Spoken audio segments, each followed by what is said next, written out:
మాజీ మంత్రి హరీష్ రావు చిట్చాట్లో సంచలన ఆరోపణలు చేశారు. తెలంగాణ ఎక్సైజ్ శాఖలో కుంభకోణం జరుగుతోందని ఆరోపించారు.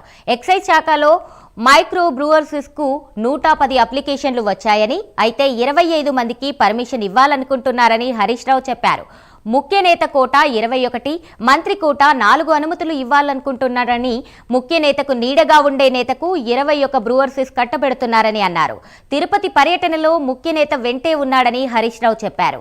ఒక్కో బ్రూవరీకి 1,80,00,000 ధర నిర్ణయించారన్న హరీష్ రావు, ముఖ్య నేతకు ₹1,50,00,000, నీడకు 30 లక్షలు ఇవ్వాలని ఒప్పందం జరిగినట్లు వెల్లడించారు. అప్లికేషన్లు ఎక్కువ వస్తే లాటరీ పద్ధతి ఉంటుందని, అయితే లాటరీ పద్ధతి లేకుండా తమ అనుయాయులకు కట్టబెడుతున్నారని ఆరోపించారు.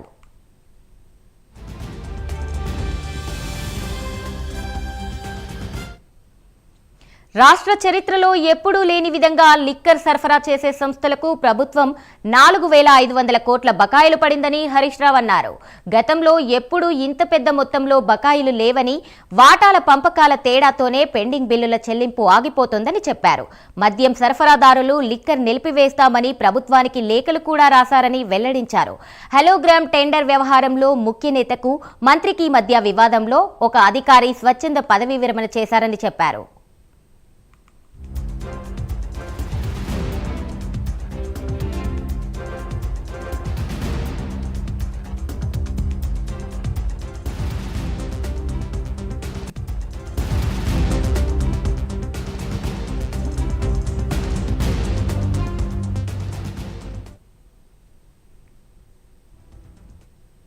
రెడీగా కూడా లేరు.